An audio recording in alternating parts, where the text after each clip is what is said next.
de uma forma geral, quem morre de fome no Brasil hoje morre assassinado. Não adianta a gente ter o mesmo discurso de um país que diz que alimenta 1 bilhão de pessoas no mundo, que o mundo depende de nós para poder se alimentar, e você vê cenas como essa no seu próprio país. Tem algo de muito errado, né? Tem algo de muito criminoso numa distribuição que é incapaz de chegar a uma parcela da população. Então, antes de começar essa conversa. Agora, o Josias tem toda razão quando fala que o Lula coloca uma linha ali no chão, pelo seguinte, e aí é bom que o Josias tenha retomado aquele discurso né, de que vai haver uma invasão, que as terras Yanomamis vão se transformar num país separado, etc., toda a neura militarista da região, pelo seguinte, a realidade é que nos últimos 4 anos, enquanto o governo Bolsonaro falou de soberania, nunca a soberania da Amazônia foi tão ameaçada quanto nesses 4 anos.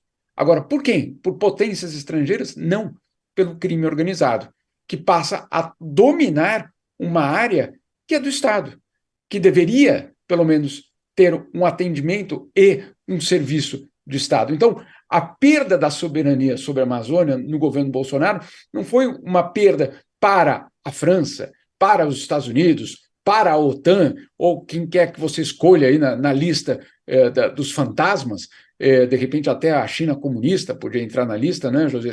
Mas, enfim, não é só esse, ou na verdade não é essa a perda de soberania. A perda de soberania nos últimos 4 anos foi em relação ao próprio crime organizado dentro do próprio Estado brasileiro. Agora, o que faz o Lula? Ele fez, na verdade, é verdade, ele está hoje na Argentina, primeira visita internacional, etc. Mas entre os diplomatas aqui no fim de semana foi muito curioso, porque muitos falavam a primeira viagem internacional perdão, a primeira viagem de política externa de Lula foi de fato para Roraima. Por quê? Não porque ele saiu do território brasileiro, não estamos falando aqui da internacionalização de Roraima, estamos falando do fato de que ele vai dar 2 mensagens, ou perdão, 3 mensagens nessa visita. A primeira deles é de que, sim, a partir de agora, o mundo pode ver que existe uma linha no chão, o que era o governo Bolsonaro e o que é o governo Lula. Primeiro ponto. Segundo ponto, reforça a tese de que houve um crime. E aí vamos lembrar que ainda tramita pela Procuradoria no Tribunal Penal Internacional um caso contra Bolsonaro, não, vários casos contra Bolsonaro, por conta da situação indígena. Então ele reforça a ideia do crime, ponto número 2. E ponto número 3, ele vai e diz, apesar de tudo isso, o Estado voltou a estar presente. Então ele também manda uma mensagem internacional de que, em termos de soberania, nós estamos lidando com o caso. Então, não é nem uma viagem só de política doméstica, não é nem só uma viagem para a questão indígena, que obviamente é o central, mas é também uma viagem que mostrou, ou pelo menos deu uma sinalização externa bastante importante. E quanto ao tema que o Josias coloca no que se refere a Damares, etc., aí a gente vê, né, Josias, a dimensão da hipocrisia quando aquela palavra pró-vida aparece nos discursos. Verdade. Tem um outro detalhe, viu, Fabiola, que o ministro Flávio Dino, o ministro da Justiça, ele anunciou a abertura de inquérito e tal, e precisa apurar por que chegamos a esse ponto, né? E o Bolsonaro sempre se queixou de ser chamado de genocida. E no caso da pandemia, o genocídio, a classificação, a tipificação era de fato questionável, porque com o seu descaso na pandemia, o Bolsonaro contribuiu para a morte de gente que gostava dele, de gente que não gostava dele. No caso do genocídio, você precisa ter um alvo específico, né? Judeus com nazistas, armênios com turcos, tutsis para os Hutus de Ruanda. E aqui, no caso dos Yanomamis, a tipificação ela é perfeita. O genocídio aqui se aplica, porque há um alvo específico. O governo operou deliberadamente para prejudicar uma comunidade indígena, e esse prejuízo resultou em morte. O prejuízo se deu na desassistência à saúde, no favorecimento do crime organizado nessa área indígena, contaminaram-se as águas, devastaram-se as florestas na reserva. Então, toda a ação do governo contribuiu para a morte dos indígenas. Portanto, aqui, neste caso, como houve um alvo específico, a tipificação de genocídio, ela se aplica. Eu estava até vendo as declarações de Marina Silva, né? E ela também falou, Josias, o governo Bolsonaro promoveu o genocídio dos povos indígenas. Aliás, tem essa acusação de Bolsonaro, esses alertas foram feitos, né, Jamil? Isso é importante dizer, não é uma coisa de agora. Ainda durante a pandemia, esses alertas e o Bolsonaro sendo acusado de genocídio dos povos indígenas aconteceu, né, Jamil?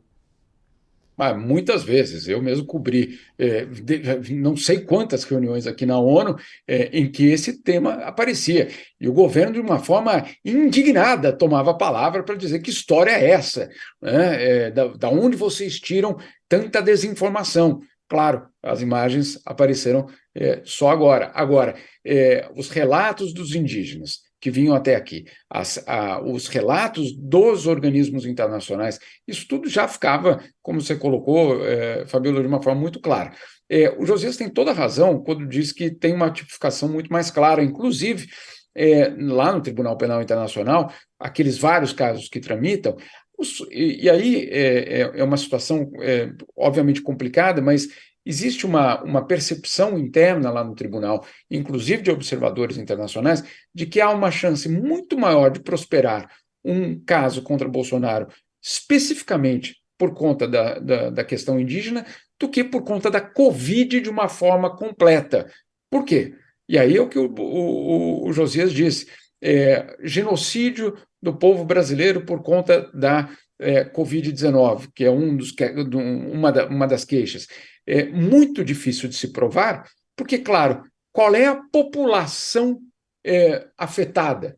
Todos, né? Então, aí é muito complicado dessa tipificação ter algum tipo de respaldo jurídico. Você pode falar que é crime contra a humanidade, tem graves violações de direitos humanos, isso tudo pode entrar. Agora, no que se refere à palavra genocídio, ela tem, obviamente, um apelo, na verdade, jurídico muito mais próximo no que se refere à questão indígena do que qualquer outras queixas que possam existir contra Jair Bolsonaro. Só mais uma questão, Fabiola.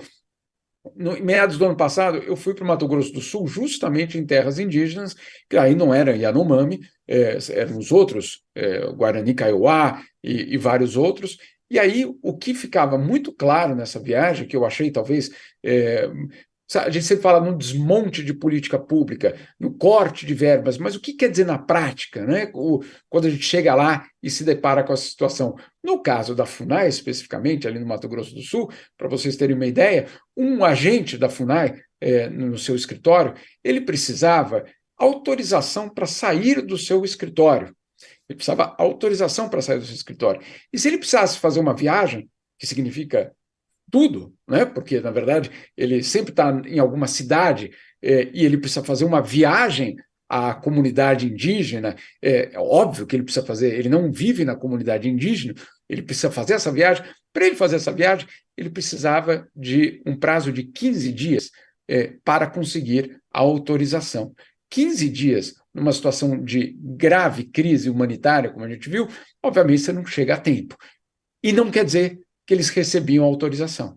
Então, para falar sobre o desmonte, não era só um desmonte, vamos secar em termos de recursos a FUNAI, vamos estabelecer uma série de regras que, de fato, colocava todos os agentes da FUNAI dentro dos seus próprios escritórios, sem poder sequer visitar as terras indígenas. Então, quando a gente fala, não, mas Bolsonaro não foi nenhuma vez, não, obviamente que é um problemaço. Agora, um problema também ainda maior é você ter a própria FUNAI que estava presa dentro dos seus próprios gabinetes.